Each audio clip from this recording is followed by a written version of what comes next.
Hello everybody, welcome to the Cronus League Week 4.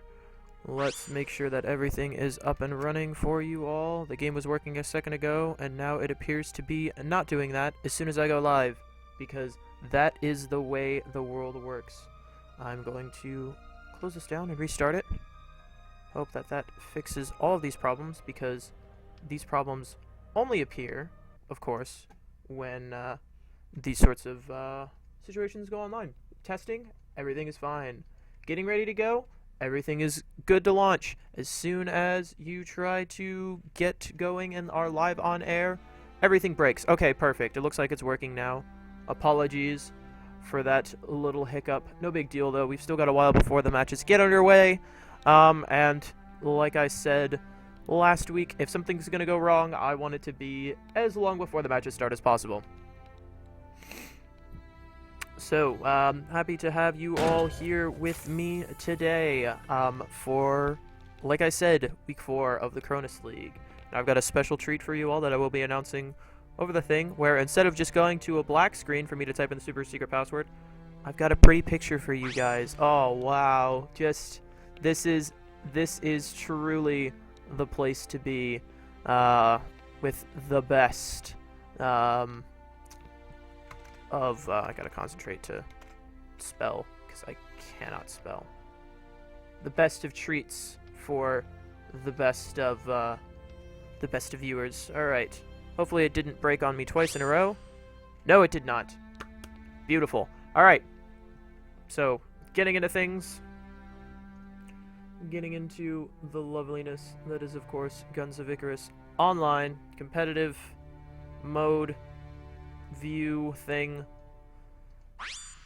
Alright, just doing a couple little managers with OBS.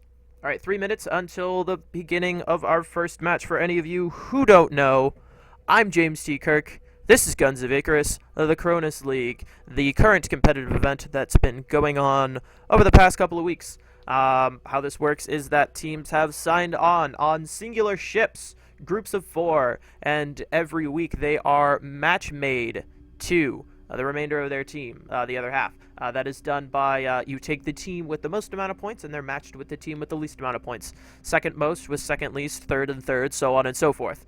So we have the Kajiggrs and the Saltro versus the Ergo, Victoriam, and the KTN the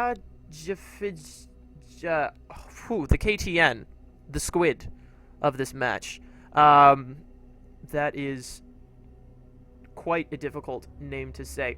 So yes, it's wonderful to have you all here. We will be getting underway in just about 2 minutes. And we'll get to the good bit, the exciting part.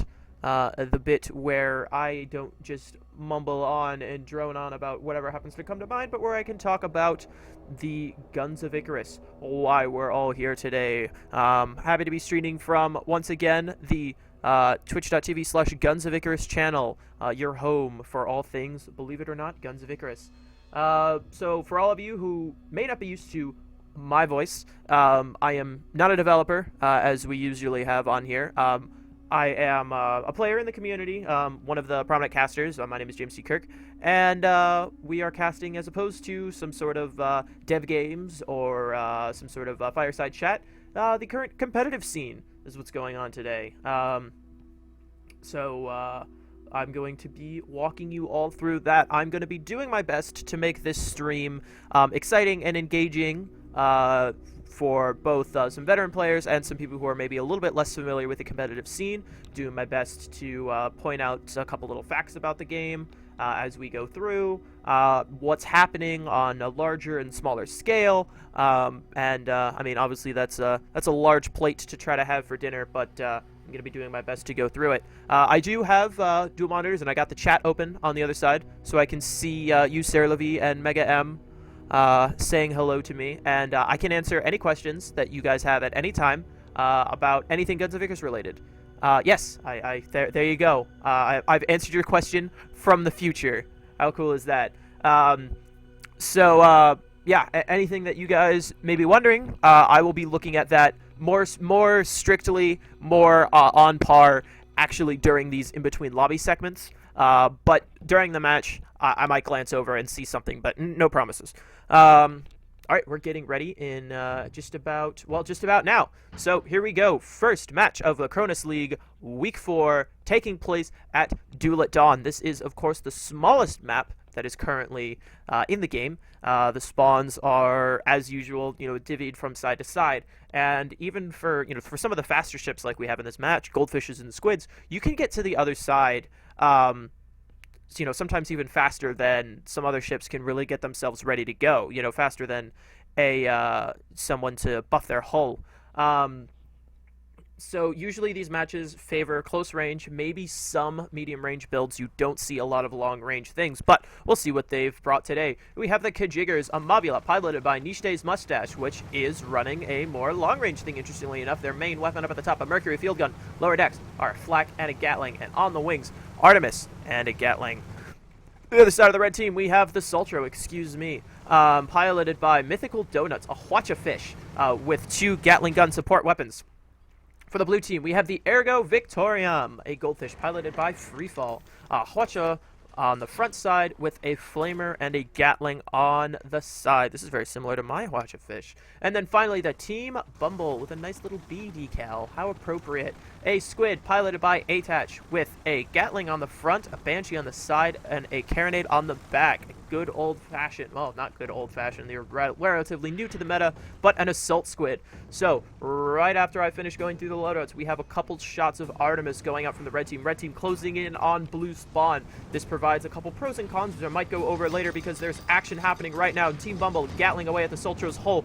Takes a Hwacha, loses only a single engine and a single weapon. Not a major deal. While the Kajiggrs peppers in with the Gatling gun. Hull on the Team Bundle almost goes down, but that Squid hull is really easy to come back up. Down this time, explosive window is absolutely tiny because, like I said, that hull will come back up in an instant. 4 spanner hits will bring it back up. 2 if you have 2 people working on it. However, not able to avoid all of it. A couple flaks connecting with the hull down to 50%. Saltro laying in with a little bit of the support weapons. Ergo Victoriam coming to assist the Bumble, but they might be too late. Team Bumble moving in within arming distance of the flak time. Saved them for a little bit, but these 2 Gatlings are just too much for him to handle. Staying in range of the flak gun decreases its maximum damage, but not all of it, and they have a single shot left. That Squid is hanging on by a thread, but the Kajiggrs loses their hull. The Banshee sinking in and knocks him down from full to 50 in an instant. Both of these goldfish coming in trying to support their allies. The Saltro ram kill on the Squid. Beautiful, leaving this to a 2v1 on the Ergo Victoriam from the red team. Saltro spinning around to bring his Hwacha to bear. Kajiggrs lost its balloon, and the hull is burning down quickly as well. They're going to ground out and take a lot of damage on this thing. If they don't get themselves back together, they do go down. Wow, that is a problem with Mobulas. They're extremely difficult to engineer on, and things can go from hunky-dory to an absolute disaster in a matter of moments. Pronounced Nishi. I always say that wrong. I always say Nishde instead of Nishi. Even last match in the weeks beforehand, I say that incorrectly. I'm working on it. Believe me on this one. Alright, so these goldfish have decided to back off. A Hwacha fish and a Hwacha fish are matched, and the advantage could switch between the two of them too rapidly for either of these people to want to deal with. Team Bumble, however, makes a very aggressive move into this 2v1 situation, spawns in a little bit too close, and just absolutely gets ripped to shreds. Squid holes are a lot stronger than you might think, and this has gone down to, once again, absolutely nothing. Hanging on by a thread, Gatling gun picking away, and that's all it takes. There we go, Victoriam coming in to try to save his ally. A little slow. Is he going to back up or just push through and try to get to the other side? It looks like he's going to be doing the latter, but he will be exposing, well, no, maybe not exposing his engine column to the Saltro, as he's sort of positioned himself in an area where he can't be shot by either of these ships, taking a very good advantage of the 3D plane in which this game takes place in. But he does sort of position himself, can't stay invincible forever, and begins to take some damage. That flak doing a number on that goldfish hull. Goldfish have the second most amount of hull in the game, but the flak gun is a very, very powerful explosive weapon. as you can see here. And in a 2v1 situation, I mean, it's very difficult to survive. Team Bumble is laying down a little bit of Gatling from afar, able to do some work. Arrow Victoriam, that might have given enough of a distraction, or he might have been able to get enough elevation to avoid this. Team Bumble taking a Hwacha, doing absolutely no component destroy whatsoever, but that Gatling is picking away at his hull bit by bit. Saltro turning away from the Ergo Victoriam to focus more on the squid, and takes a Hwacha to the engines to pay for it. And his maneuverability is very much capped right now. Kajiggrs loses hull. The Banshee is nowhere to be seen, however. His balloon is not doing so hot either, and is about to be cooked out by that flamethrower. Those fires have not been tended to, and they do bring the balloon down. Their elevation is going to drop quickly. Mobulas have a lot of vertical acceleration, which usually plays to their advantage, but that means when their balloon goes down, they drop like a rock. Or rather, like something would actually drop if its balloon was destroyed. Kajiggrs is still out of hull, but the Team Bumble is as well. Kajiggrs going for the shoot first, ask questions later scenario, but they do not have the hull health to deal with that. Squid trying to maneuver into its blind spot, but I don't think they need to. Ergo Victoriam providing a little bit of support from its side weapon to finish them off. And now Blue Team has the Saltro in a 2v1 situation.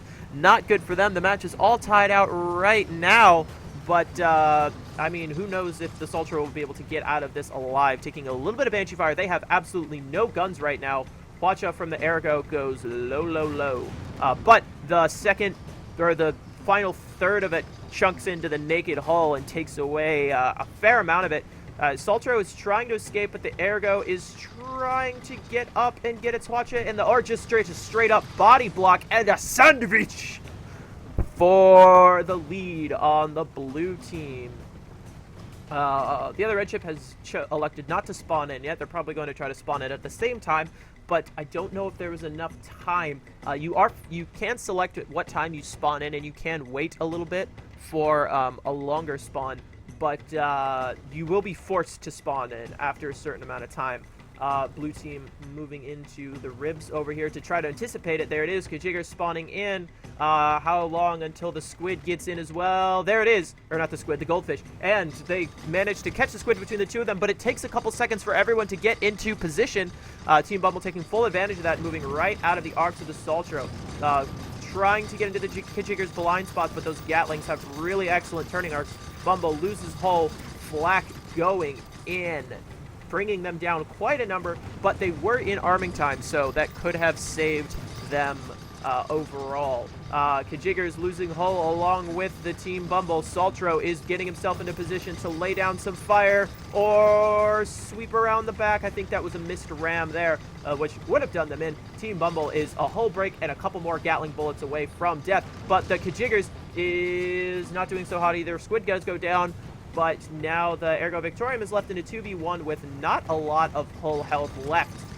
Goldfish have very tiny actual armor, but a lot of perma-hull. They rely on most of their survivability from their permanent hull. The polar opposite of Junkers or Galleons. Galleons are kind of a mixed bag, but just the sustained fire from the Hwacha and the flak gun is too much for, well, almost any ship to handle.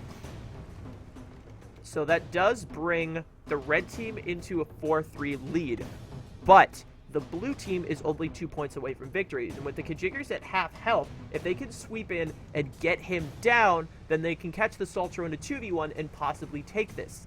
But if the red team is able to focus fire and destroy one of their blue ships before it goes down, or if the Saltro is able to get himself in a good enough position after the Kajiggrs goes down to mop up one kill, then this will go to the red team. Either way, we are going to look at the last engagement of this match. As soon as these ships clash, one will be the winner and one will be the loser. Almost, almost guaranteed. There is a tiny chance that maybe one blue ship will die and the other will run away, but I don't think that's going to happen. Or I'm sorry, one red ship will die and the other will run away. If one blue ship dies, that's the match. All right, so red team moving into blue team spawn. Team Bumble was trying to go around the back, but should probably, change course and move back in to assist with the Ergo Victoriam, taking a little bit of mercury fire. Nothing long-lasting, no permanent damage or component disables on that. So he is, these ships are sort of taking advantage of the awkward shape of the ribs here and dodging around to keep weapon arcs off. Kajiggrs taking advantage of those long-range weapons, the Mercury, to sort of pick away at the blue team's hull, but most of these shots seem to be landing in the balloon, which the Mercury does next to no damage on. Oh, wow, Bumble poking out, and is that Lesmont Gatling or what? No, that's just greased rounds. They are pushing the range of that thing. A Mercury goes into one of the engines. That is not what a squid wants at all. Hwacha going into the Saltro. Their main weapon is still online, and they point it over at the Team Bumble. Most of it going into the balloon or missing entirely. Team Bumble still only one engine down of a full ship. Their hull doing surprisingly well. Kajiggrs is getting that focus fire I was mentioning earlier. Hull goes down, but the Hwacha goes into the Saltro. If they had focused that on the Kajiggrs instead, this would have been one dead ship. Saltro, however, taking one engine and side gun damage, but that Hwacha is what's really important, and they launch it into the Bumble's engines. They have nothing left. Kajiggrs, though, lost hull as well. The Hwacha goes into the Saltro again, missing the kill on the Kajiggrs, but they did disable everything on the Saltro. Kajiggrs loses hull, loses balloon. That ship is one giant hitbox. Team Bumble is all out of the hull as well, but that comes back up lickety-split. Kajiggrs still dropping towards terra firma, but the Team Bumble is trying to take cover below, leaving the Kajiggrs still in ARP. Saltro's hull went down very low there for a moment, but they're able to snap in a mallet and get themselves up. Ergo Victoriam going in for the ram, bumping the Saltro off target, but that leaves the Kajiggrs to focus on the Ergo Victoriam. Team Bumble is in a horrible, horrible, horrible position right now. He is so low. He's moments away from death, but the Ergo Victoriam takes a little bit of perma damage themselves. Those two Gatling guns are just ripping through the hulls of these, relatively tiny hulled ships. One Gatling is more than enough to take care of these guys, but two is absolutely devastating. Team Bumble trying to go for the disable on the Mobula, but the Mobula manages to sweep up the Goldfish beforehand. That is match one. The losing team has to net 10% of their points, which will be split amongst the winning team. So congratulations to Kajiggrs and Saltro. We will be getting into the next match shortly. So not a bad opener. That was a really close match, although the score may be a bit tipped. That was very close to swapping over to the blue team several times throughout that. But yeah, good strong opening. I'm excited to see where we go from here. The next teams are, that's what let me pull it up real quick. It's gonna take me a moment to go off and locate, but believe me, I won't leave you guys in the dark as I go and do that. Just please excuse my slightly more elongated language as I go about doing that. I can multitask like you wouldn't believe. It's one of my talents. That is a total lie. I am horrendous at multitasking, but I am really good at talking, so I guess that sort of makes up for it. Alright, I'm gonna look over the chat real quick while it loads on this end. Let's see, pronounce Nishi. Let's see. Oh, what are the current meta ship combos for 2v2? So this, so right now what we're seeing, I'm gonna get out of here because they appear to be going into another match. Is that an invite? Yeah, that is. Okay. Well, let me get into this match. Let me pull up the pretty picture for you guys. Last week it was just a black screen, but I had a little more time to get you guys something pretty this time around to look at. That is some old Guns of Icarus concept art, in case you're wondering. That is back in the early days of the game. And we're going back to the match now. I thought that you guys would like to see that instead of just the black screen. So the meta right now is sort of in a place where a lot of things can work in a lot of different ways. We see a lot of goldfishes now. The sort of disabling is I wouldn't say strong, but a lot more viable than it used to be. Permidians have fallen almost completely out of meta, I say, as SPQR is bringing one. That obviously isn't to say that they don't work, but compared to their spot in the meta before, which was every team pretty much had and needed one, now they're much more uncommon. Squids are popular now. The Assault Squid with Gatling Banshee is good at sort of maneuvering into the tiny little cracks and crevices. Mobulas are really strong right now. I think that's why Squids are strong as well, because Squids are good at countering Mobulas. So that's an important bit. All right, I'm pulling up the what should be the matches for this week. Let's see. Sunday Community Skirmish, Cronus League, Week 4 and 5. All right, here we go. Here's the spreadsheet. All right, open this up. Let it load, let it load, let it load. You know, I'm singing to the tune of Let It Snow, where it's been snowy all week up here, and I'm seeing green grass on the ground, and it's really disturbing me. I don't like it. All right. Let's see. All right, select the week 4 and 5 tab. I can do that. Oh, this is more difficult on mobile than I thought it would be. I vastly underestimated my ability to click on links in an organized manner. All right, there we go. Week 4 and 5. All right, there. Now I have the matches up for this week. I finally did it. I'm the best. Okay, well, I mean, it's not much good telling you what guys are going to be fighting this time around. Guys and girls are going to be fighting this time around because, I mean, you can see them right in front of us. Team Bumble and Attach. That versus, scroll phone. That was not the time to be difficult. All right, round 2. Yeah, this should be Hastatii and the Crazy Bards versus Ergo, Victoriam, and Team Bumble. So they are just playing with their ship a little bit. They'll switch that. They should switch that back to Ergo Victoriam before the match starts. Otherwise, they're going to dock points. So back to a little bit of meta talk right now. The medium range engagements are favored right now, but that's not to say that close range isn't effective. Gap Mortar has sort of fallen out. You know, that one was sort of out with the Pyramidion, but it can be powerful when used properly. It's just a little bit more difficult to use properly than it has been in the past. No Galleon play. Thought that would be good versus Mobulas and Squids if you have enough guns and you're sure to hit even the fastest Squid. Well, the thing is that pretty much every Mobula that you see now, watch the Crazy Bards prove me wrong right here. Nope, there we go. Has at least 2 Artemises on it, as you can see here. And Artemises and Mercuries are the absolute bane of Galleons. Those heavy weapons take a long time to get up and running again when they're destroyed, and those heavy weapons are very difficult to miss.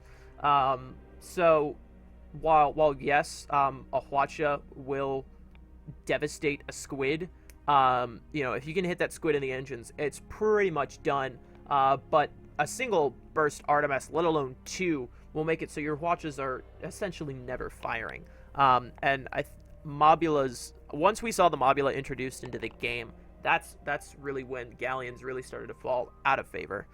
Again, just the ability to have a kill, like a Mercury and a flak gun, or I don't think the Hades was out at that point, but the ability to have kill and disable weapons all pointed at the same target really hurt the Galleon. But enough talk about the meta, and we'll move into the more specifics of Guns of Icarus. As we move into match 2 of today, we have the fight over Firnfeld. This was a 3v3 map that was recently converted, well, I'd say recently, semi-recently converted to a 2v2. The meta for this one has sort of been established, and it's a lot similar to the 3v3 map.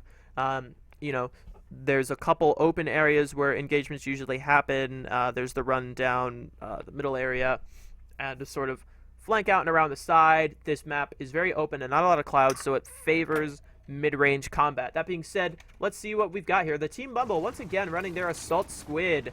Gatling on the front, Banshee on the side, Carronade on the back. That is, of course, still piloted by Atash. Now we have the Ergo Victoriam, a Quacha fish piloted by Freefall, Gatling, and Flamer, taking this guy out for round 2.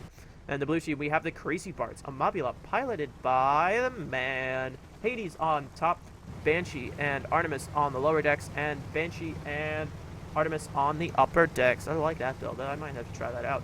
And we have the Hastatii, a Pyramidian piloted by Incio. They are running a mid-range disable kill with Hades and Artemis, and with a Banshee and a flare gun on the side. Now, don't anticipate the action to get started as quickly as it did last time around, as this map tends to favor a little bit slower start. You can see on the map here, there's a lot of mountains going around.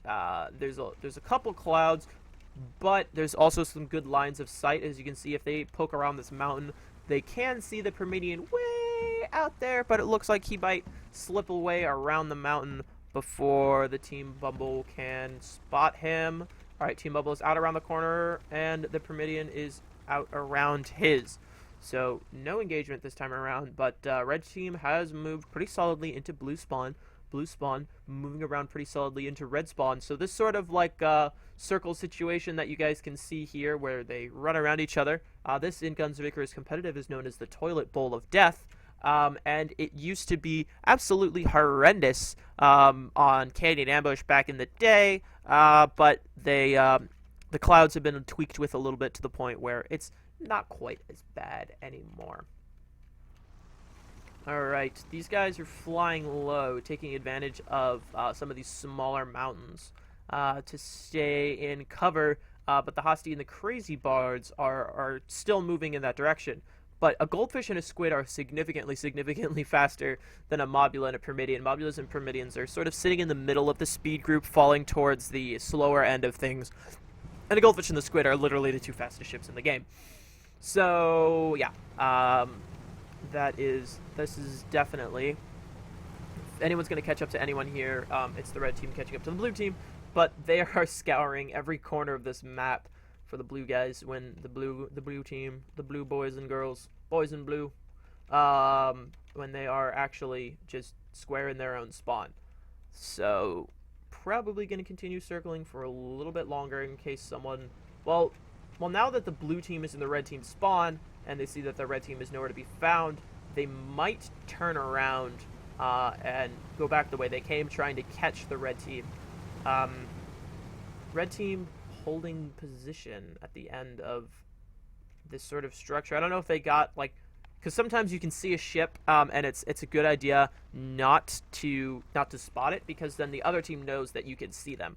So they might have catching a glimpse of the blue team and are forming up before they move out, assuming that the blue team held position. But no, the blue team is continuing this sort of circle and this game of tag and this game of Ring Around the Rosie, when really all anyone wants to do is play Guns of Icarus. Although I do want to sort of point out and mention the closeness that these ships have, the formation flying that they are. This Pyramidian and this Mobula know that they absolutely depend on each other to cover each other's blind spots, because the Mobula has a giant blind spot. You know, all these guns are pointed forward, so that back end there's absolutely nothing you can do if someone gets back there. That Pyramidian, oh, that's not a Pyramidian. This should be the Pyramidian. Yeah, the Pyramidian has guns pointed forward and a couple support weapons here on the side, but they just have a Banshee and a flare gun, so there's not really too much that they can do. But this whole back end and this whole starboard end are completely vulnerable to a flank. Pyramidians and Mobulas are also not quite the fastest turners. So they're sticking together so that if one of them gets caught in the blind spot, hopefully the other one will be able to provide them a bit of cover. Oh, there go the spots. Red team decided to cut down the middle, and they have moved up to intercept the Crazy Bards and the Hastatii. And here goes the Gatlings. Hades, the last one connecting, bringing down the whole of the Team Bumble. Team Bumble gets their hull back up pretty quickly, but that Artemis is picking away at their guns. Meanwhile, Ergo Victoriam taking a little bit longer to come in, not quite in full ahead, and taking the full force of the Crazy Bards. Hades. Team Bumble not quite able to recover from their their hits before, but they do get the armor down on the Hastatii and engage in a couple Banshee shots, bringing them down to about even health. Ergo Victoriam not able to grab the advantage of the fight with the Crazy Bards here, but they are in arming time of the Hades. Oh, the Crazy Bards just managed to pull out far enough so that their Hades is once again doing its full piercing damage, breaking away at the hull of the Ergo Victoriam bit by bit by bit. They move in once again to make that Hades next to useless, but not completely useless as they break hull one more time and lay down a little bit of Banshee fire. Meanwhile, the focus fire of the Ergo Victoriam and the Team Bumble end up being too much for the Hastatii, and the Crazy Bards at this point is just trying to mop up a kill before it dies. Its hull goes down, and the Banshee is caught in the reload. Unfortunately, the Ram goes in with no hull armor whatsoever, and the Crazy Bards loses a lot of perma-hull, trying to just pepper away at the Ergo Victoriam, but the Hwacha ends up being too much to handle. Now, these red ships did mop up a 2-0 beginning engagement, but at quite a hefty cost. I mentioned this last match, but to reiterate, goldfish and squids have the first and second least amount of hull armor in this game. The squid's hull taking 4 spanners to bring up, and the goldfish's hull taking 6 spanners to get up. So their actual values are not that high. However, they have a lot of permanent hull. That's where most of their survivability comes from, is that they can take hit after hit after hit to their exposed hull, and it doesn't really do that much, percent of damage. But this goldfish it's definitely one more flak until it dies, but it might have 1 or 2 Artemises in it before it goes down. The squid is faring a little bit better, but it's down to like a third of its health. So the second engagement is definitely favoring the Crazy Bards and the Hastatii, especially at the range of which it's going down. If these red ships close the range, they definitely have the advantage, and if the blue ships can keep the range, they are the ones with the advantage. Team Bumble realizing this and moving in for a decisive charge on the Hastatii, realizing that he is in a little bit better position in terms of survivability, but he cannot survive this onslaught for too much longer. Ergo Victoriam slipping out underneath the gun, laying down some excellent Hwacha fire on the Hastatii, breaking the majority of its guns and one of its engines. Hull goes down. Is the Banshee ready to go? Yes, it is. Hastatii taking... Oh my gosh, it almost went down there from that single Banshee barrage. The Hwacha finishing them off, and this is what I was talking about. The Pyramidion got a huge nerf to its hull and armor. And along with its limited maneuverability, they can't dodge and they can't really tank the hits either, moving them significantly further into the category of glass cannon. Crazy Bard's finding himself in a very similar situation to where he was before, trying to just destroy one of these 2 ships before he inevitably goes down himself. Amabula is not an escape ship. They have no weapons to cover their aft, and he's just trying to net 1 kill before he goes down. Hwacha fighting that resolve. Banshee also doing the same. And the red team mops up 2 more kills, bringing this to a 4-0. But the Hastatii has spawned in. They are in blue spawn, a very dangerous position, and is backing up, focusing on the Ergo Victoriam. So the thing is, these the blue ships do not see the health bars like we see. They have no idea which one of these ships is more damaged. They can sort of see that. I mean, you can look at the squid and see that it's not doing so well. There's a lot of bent beams and frayed sails. But they can't see just how close to death the Ergo Victoriam is. Crazy Bards spawning in and getting an ascension, but turning the wrong direction, trying to anticipate where the Ergo Victoriam is coming from, but knocks that anticipation incorrectly as the Hastatii takes a Hwacha to the naked hull, and unfortunately does not live to tell the tale. 5-0 for Team Bumble and Ergo Victoriam. An excellent job pushing the engage into something that was favorable for them, using their superior speed to force that engage length exactly where they wanted it, and a 5-0 victory for them, taking 10% of the blue team's points. So that was match 2 for today. Red team hanging on by a thread to the remainder of their perma hull, playing very well, using the stronger squid to sort of draw attention, while the goldfish sweeps in for disables. Alright, so I'm going to clear out both of those so I don't get confused by them. and we wait for my invite for the next lobby, and we'll get going after that. I'm going to catch up on the chat, see Galleon play, Mobulas. I remember my favorite build to derp around with. Pretty fireworks. Mobula with all the firework weapons. That's the Banshee. Yeah, that is a really fun one. The all Banshee Mobula. In Cake, we call that the platform birthday. That is a fun time to be had by all. And yeah, it doesn't really work so well if the enemy brings Chem Spray. But if they leave it at home, it is just fire and destruction for everyone. Let's see. I've seen mobs flown against me that were dangerous as hell when they were being flown, right? Yeah, Blitz Mobulas can get... I mean, even just 2 Gatlings and a mortar on a single target is... I mean, the mortar can usually destroy a majority of ships in a single clip if fired at optimum timing. And a single Gatling gun can tear through most ships' hull in 1 or 2 clips, but 2 of them absolutely shred. Problem is, Blitz Mobulas, as I said, very difficult to engineer on, very vulnerable to balloon disable and whatnot. But if you can catch you off guard, they can destroy you quickly. Oh, Flak Spire. Yeah, Flak Spires are really scary to fly against. Worst weapon at the moment, Harpoon. Okay, problem solved. If you're talking about weapons that are used more like meta-ly and are not sort of gimmicky weapons, the Harpoon hasn't really found its spot anywhere yet.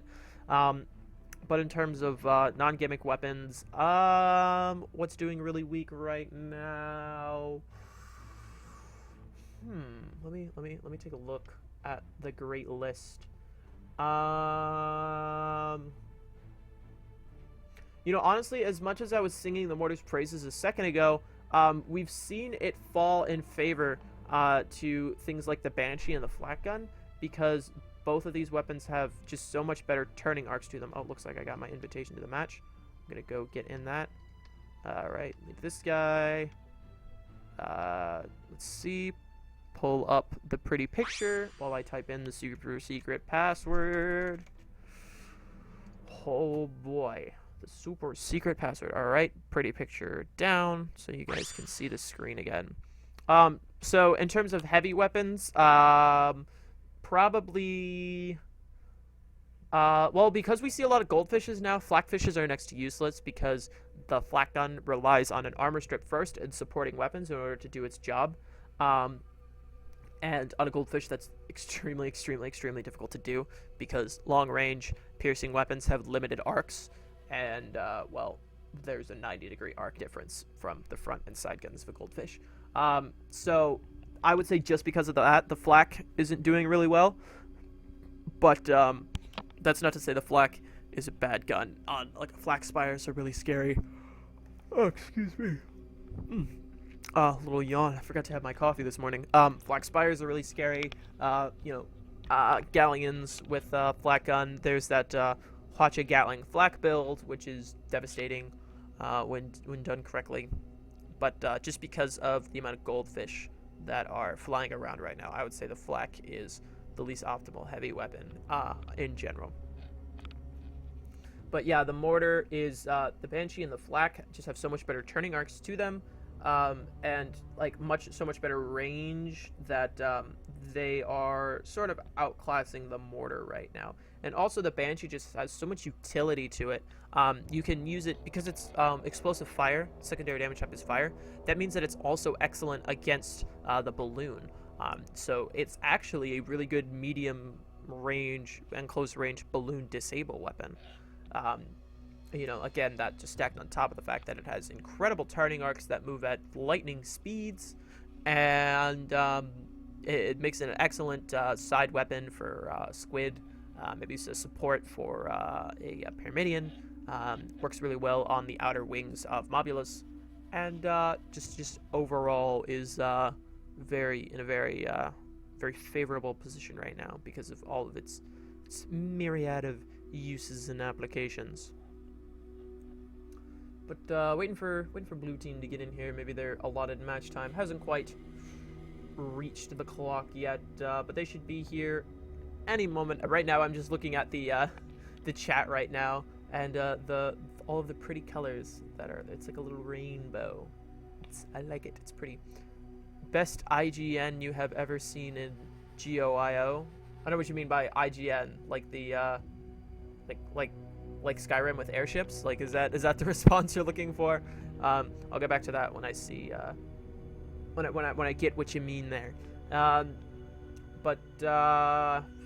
Yeah, let's see what these ships, what the Ouroboros and a Fly Knight's Curse. We have not seen them today. Ouroboros is one of the Ryder teams, bringing one of those medium range disable mobulas. Fly Knight's Curse is wow, that is a medium range blitz mobula. That I have never seen this build before, but I like it. It's the all Banshee build that we were talking about earlier, but with a Hades in the middle for armor strip. Those Banshees will, I mean, we saw them completely destroy through that Pyramidion. One single Banshee almost took it out in a single armor break. But four, I mean, obviously you can't be shooting all four at the same time in any sort of practicality. But just the applications of that is it's a little scary, to be honest with you guys. Best in-game name. Can I turn up the mic a bit? Yes, I can. How is that? Is that better? So, best in-game name you've ever seen. Oh man, there's this one guy. His name was James T. Kirk. I thought that was the funniest thing ever. He flew ships all the time, and I thought, oh boy, Star Trek in steampunk. That's awesome.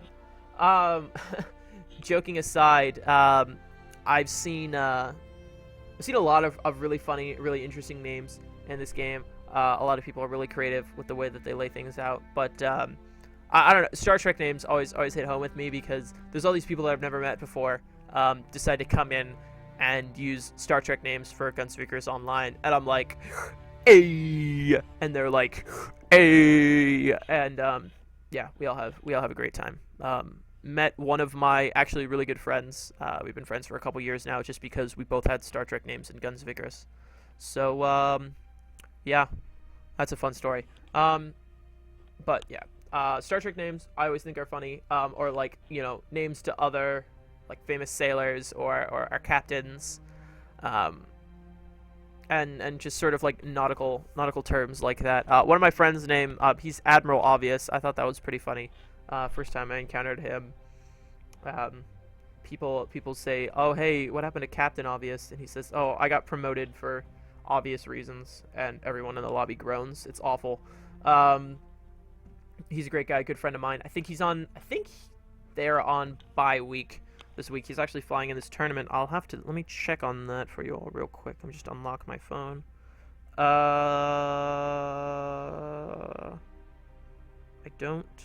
I don't see them. Oh no, they are over on the other stream. Yes, by the way, everybody, I am not the only person casting competitive Guns of Icarus right now. There's another whole half of the tournament going on at twitch.tv/4thOracle. I will throw that in the chat right now.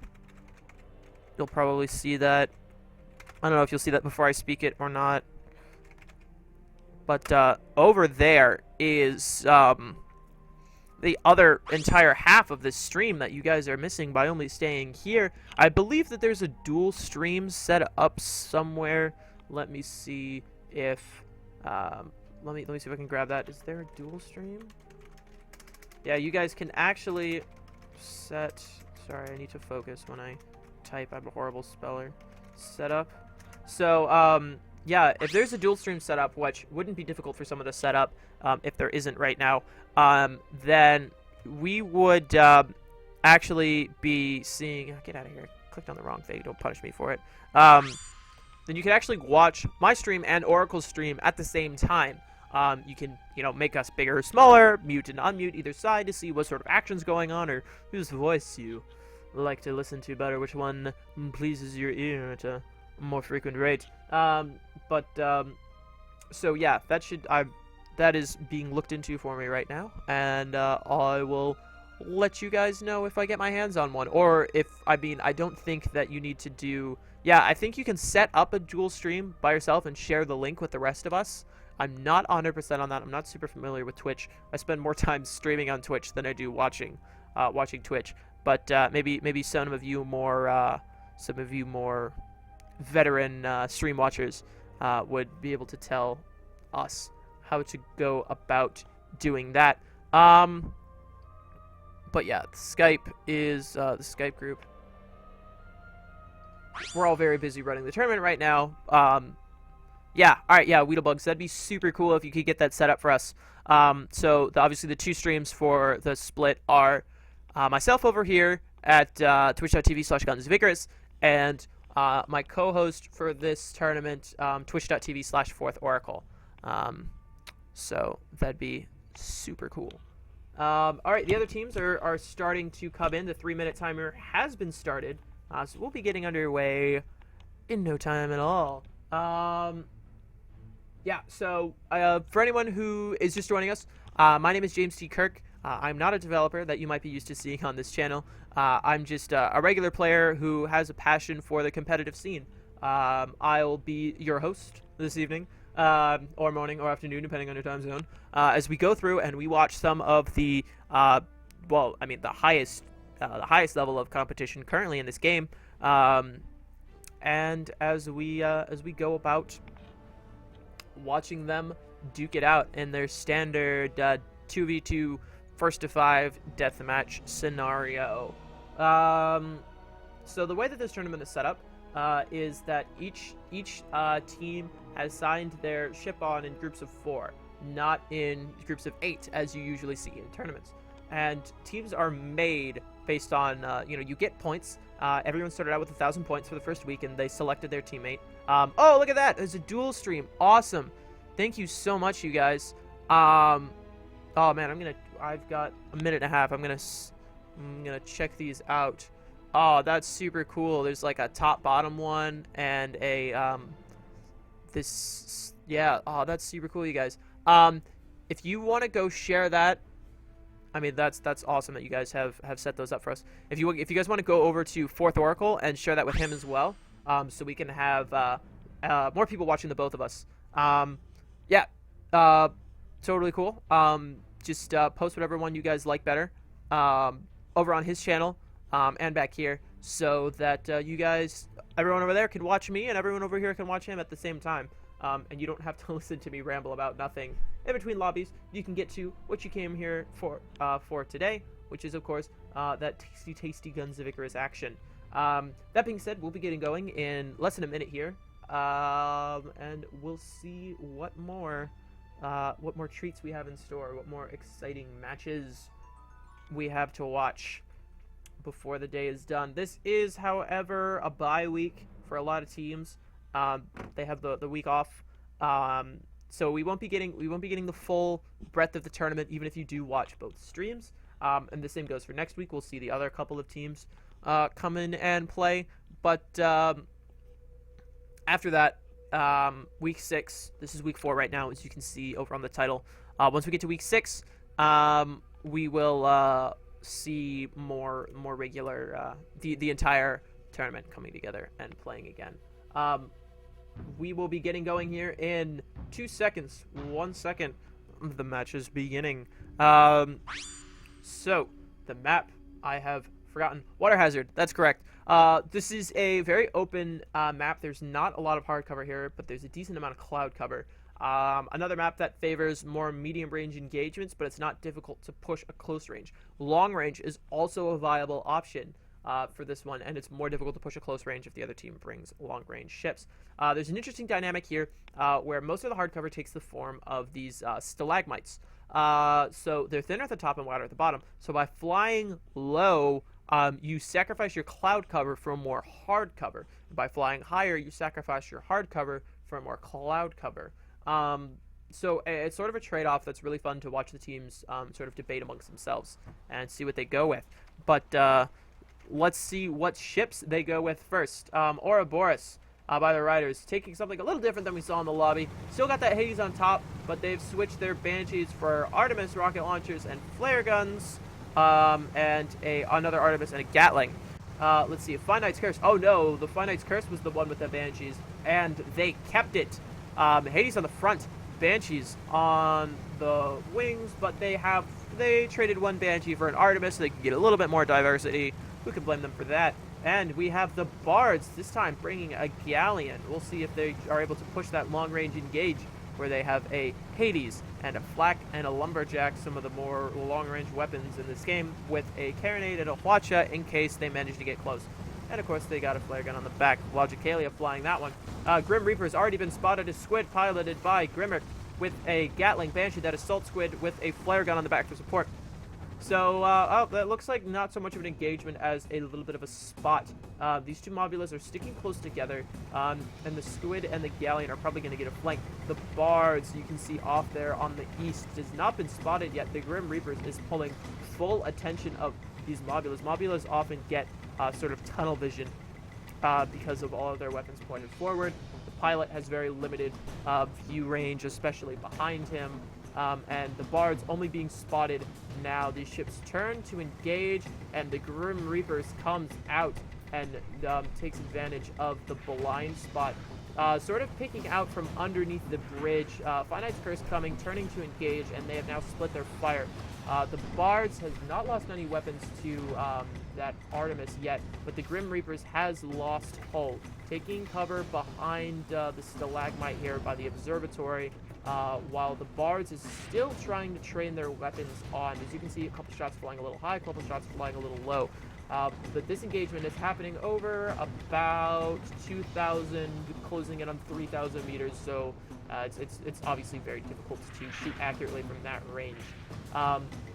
Oh, so close. These shots homing in, and it won't be long before we're getting some serious fire down on these Mobulas. But it might be a little bit long. Finite's Curse pulled behind the observatory, completely zoning themselves for the Bards, focusing on the Grim Reapers, who is not able to tank just the amount of Banshee fire. Their balloon is going down, and their hull is very low. They've got one more rocket until they're down.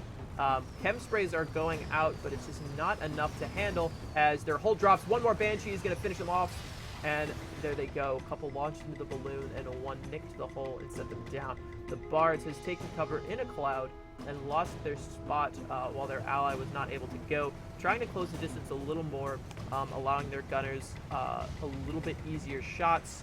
Let's see, did they bring Lesmok? Yeah, they do have Lesmok. But, I mean, even with that, the long-range ammo, it's difficult to land shots. Taking cover behind the stalagmite, a little high to the point where his ship is barely concealed, and, the Ouroboros is able to get an angle on him. But that Galleon, doing what Galleons do best, is able to tank a lot of these shots without any permanent damage yet. Nicking, again, dropping a little bit lower in elevation to take advantage of the wider base. These stalagmites. Grim Reapers has spawned and has made a definite charge over here on Finite's Curse. Finite's Curse using a little bit of that pilot stamina to get his weapons in arc, but not before taking a little bit of hull damage. Grim Reapers has a significantly lower hull and is taking more, but the Bards has taken this opportunity to get his weapons in arc. Finite's Curse loses hull. Flak gun goes in 2 shots and 1 kill. That was stunning. Earlier I was talking about, the flak gun's kind of underutilized, but it's a very powerful weapon. And you can see exactly what I was talking about there. 2 shots on as soon as that hull was exposed, and they were down. Grim Reapers has got most of their engines, but no weapons whatsoever, trying to back into a little bit of cover, forcing the Ouroboros to refocus on the Bards. The Bards, however, has got, they just lost their weapons. Ouroboros is the more disabled component. Mobula with those 2 Artemis is just picking away at the Bards' heavy weapons. The Squid, however, has gotten himself back together and is engaged the Gatling on the Ouroboros. Bards lost hull, took a little bit of damage, but the Ouroboros is being forced to refocus on the Grim Reapers, taking his arcs completely off of the Bards. Finite's Curse, however, has spawned in. At this range, the Banshee is a little bit inaccurate, but as you can see, the Galleon is a large enough target where it doesn't make that much of a difference. Grim Reaper lost hull in a lot of health there.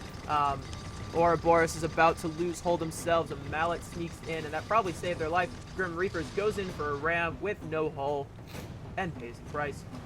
Bards, meanwhile, has been just being chipped away bit by bit by bit. I mean, that's just sort of the way a Galleon goes down, not in 2 incredible flak shots, but in more of a chip fashion. And there he goes. These Mobulas netting so far a 3-1 lead with full hulls for the both of them.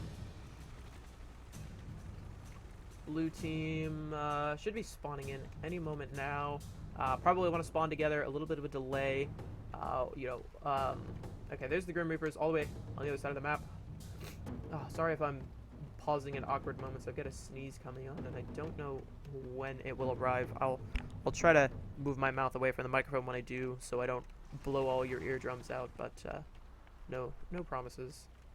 Oh man, this is the worst. It is just sitting right on the edge and just impeding my speech. This is torture. But I go on. I go on for the fans. I go on for the viewers. I go on for you. I endure this hardship because I care. Bards is still not... There we go. Bards has just spawned in now, a little bit farther away from the Grim Reapers. We're going to see if they continue that split engage that they did the first time that netted them 1 kill and try to do it a little bit more effectively, or if they go for a more conglomerated approach. There it goes. Alright. Hopefully that will be the last of my troubles. Although I doubt it. The life of a streamer is a difficult one indeed. So it looks like they're grouping up to go for that more conglomerated approach, sort of to moving more in unison. The squid maybe using the galleon to tank a couple of shots while it waits for its opportunity to dart in and do some damage. Ouroboros and Five Nights Curse sitting close together, like in terms of an XY, a sort of top-down area. You can see they're really close together, but when you take in this the Y component of this 3D fight, you can see that they're actually kind of far apart. They have the potential to close out distance very quickly. Mobulas have a lot of vertical acceleration to them, and can move up and down at a very rapid speed. But they're still zoned to the point where the blue team might have the opportunity to take advantage of this. Grim Reapers sneaking around to the side. They have been spotted, but they're being largely ignored. Oh, there, Five Nights Curse is turning to engage, but they are taking a little bit of medium range fire from the Bards. Nothing connecting solidly enough to do damage, especially with the Ouroboros keeping them suppressed with their Gatlings. Five Nights Curse backing up a little bit as a pelican flies into the camera.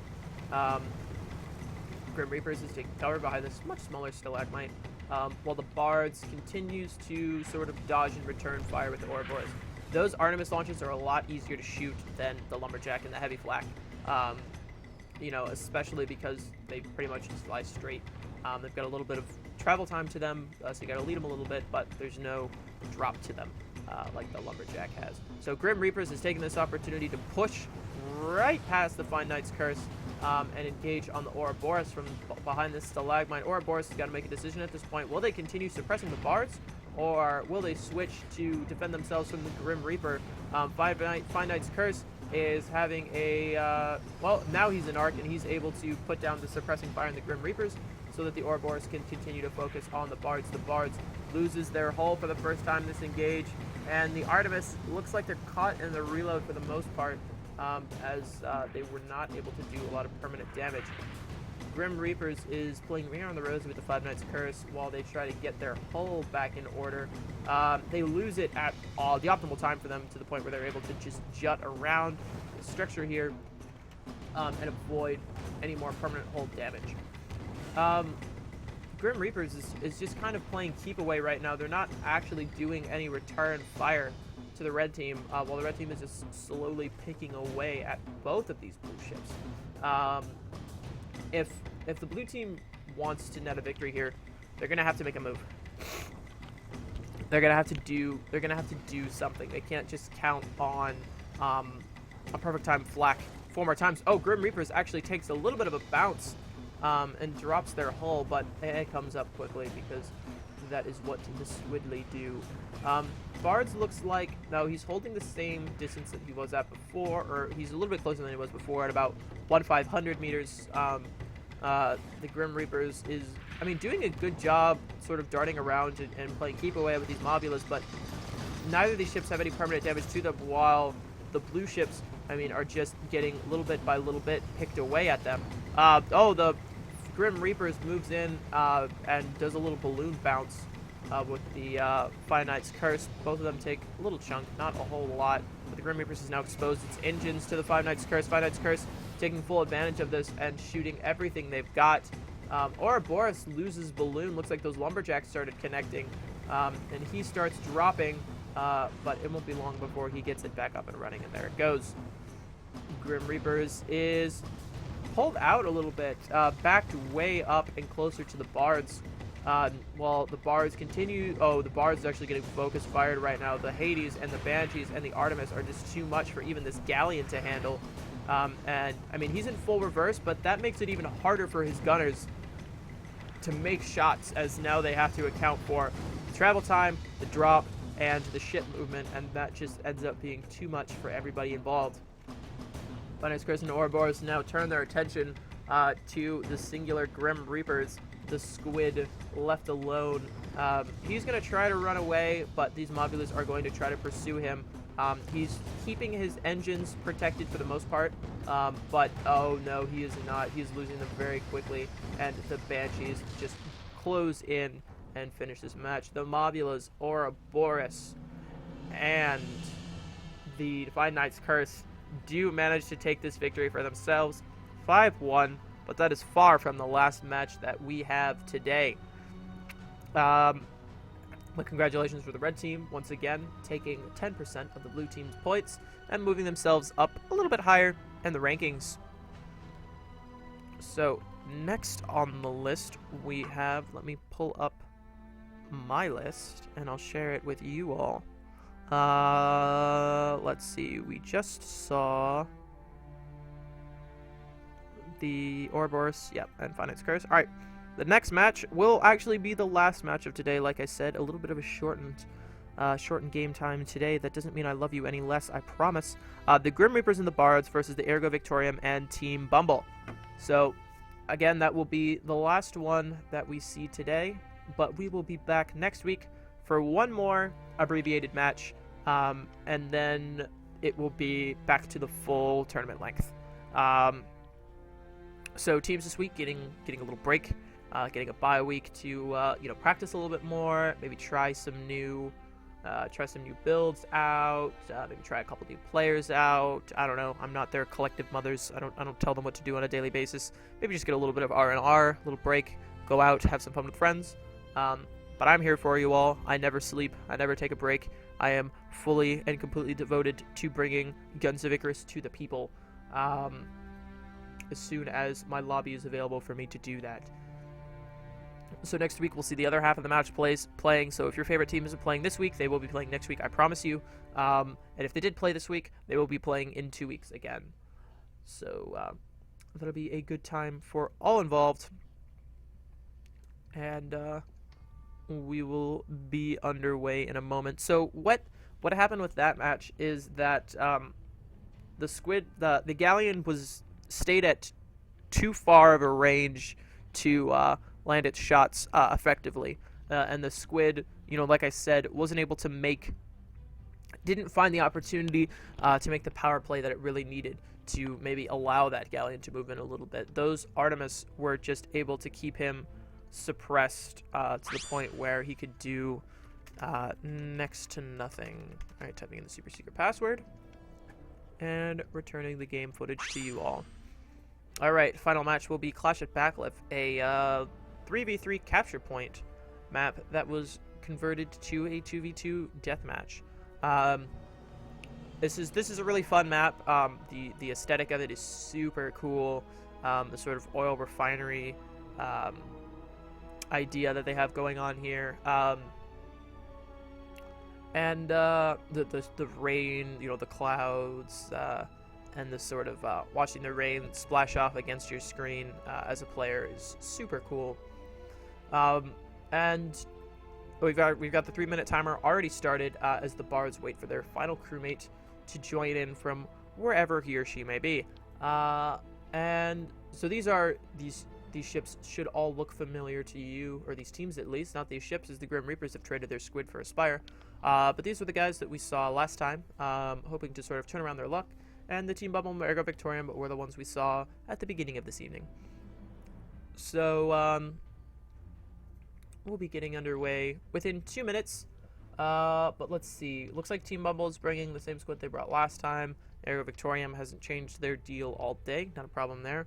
Bards still bringing their longer range Galleon, which I don't know if that's going to work so well on... Well, it might work on this map. There's a couple positions that definitely favor a long-range engagement, and the Galleon and the Spire are exactly the sort of ships to go set up in that situation. But it looks like the Grim Reapers have brought a Blitz Spire. Those are always fun to watch go out, because when they are effective, they are scary effective.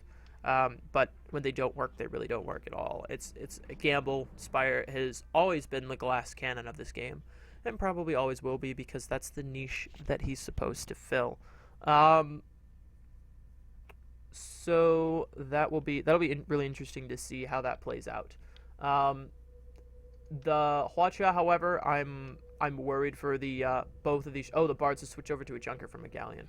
But a Hwacha is very, very effective against a Spire because all of its weapons are really close together and clumped up. Because it's a very tall ship, but it's really thin. It's not very wide. So a Hwacha, especially with burst rounds, is just able to sort of shoot right in the middle and hit everything. And it takes a while to get a Spire back up and running. Because there's a lot of space where nothing is when you're trying to go up and down the ship.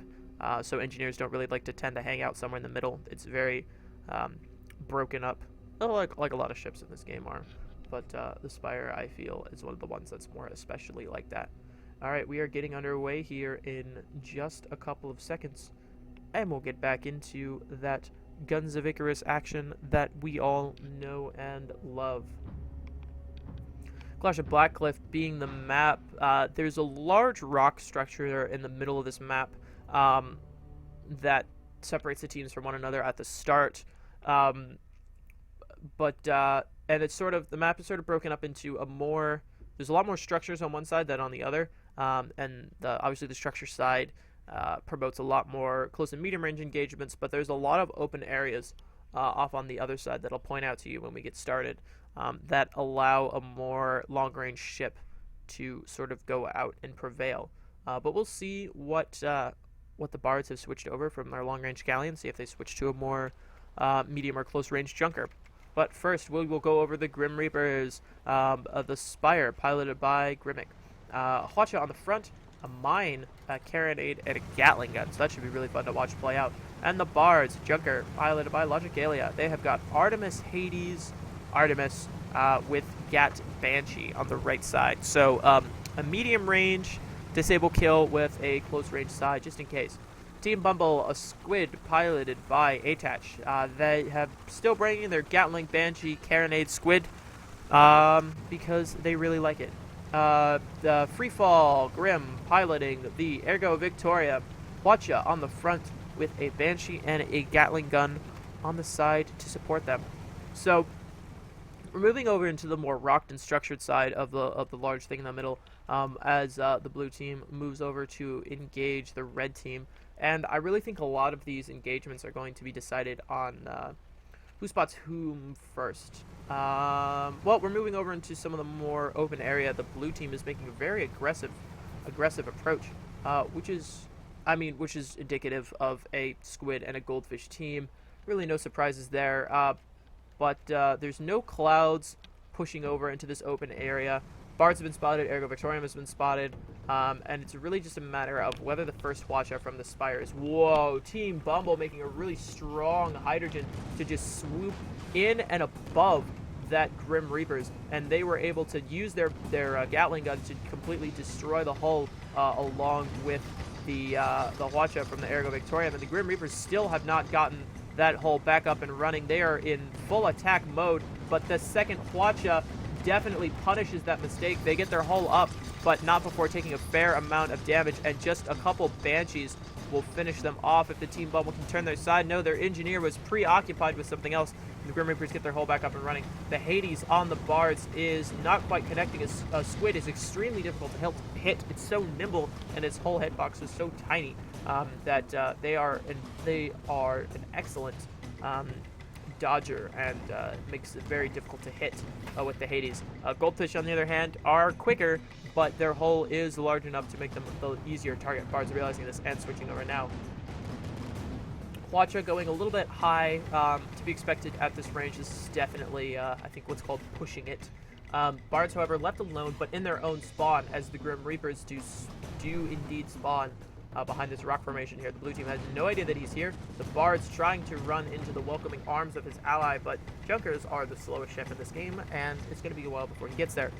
Grim Reapers is coming up through the clouds. This Blitz Spire emerging like a mighty predator to pull fire off of his ally. He pokes around the corner, and the other team pokes back behind it. They do not want to catch the forend of this Blitz Spire. Blue ships sort of collecting up together, figuring out what they want to do with this engagement. They have complete control over what happens next. They've got the red team cornered, and they can approach from whatever angle they choose. Looks like the squid is going to be going low, taking advantage of this cloud that's moving in right now. And he does manage to avoid the spot through the little gap there in the cloud now, and we'll be sweeping around the side. Goldfish is coming in behind him, but red team has no idea where the blue team is going to decide to approach from, and is backing up so that they have better coverage over both areas. So here the blue team, they'll be spotted any moment now, even if they don't get spots on. Yep, they know where they are. Grim Reapers is launching their Hwacha, but I think that's exactly what Team Bumble wanted. That Hwacha has got a nasty reload time. It takes forever and a half. The Ergo Victoriam fires theirs, while the Bards actually move in to take a lot of those shots with their balloons. Grim Reapers has lost hold to the long-range Gatling fire of Team Bumble, and those Banshees sink into the balloon primarily. They're moving in to try to get a better angle on the Bards, as that Gatling gun cannot be something they want to deal with, but they slip right under the Bards into their close-range side and engage on the Grim Reapers. Grim Reapers is moving in, trying to position their Hwacha to absolutely destroy the squid. Squid's hull is down. Now is the opportunity to fire, and they get their hull back up and do an excellent hydrogen avoision. And very few of those rockets connect, and I don't think any permanent damage was done.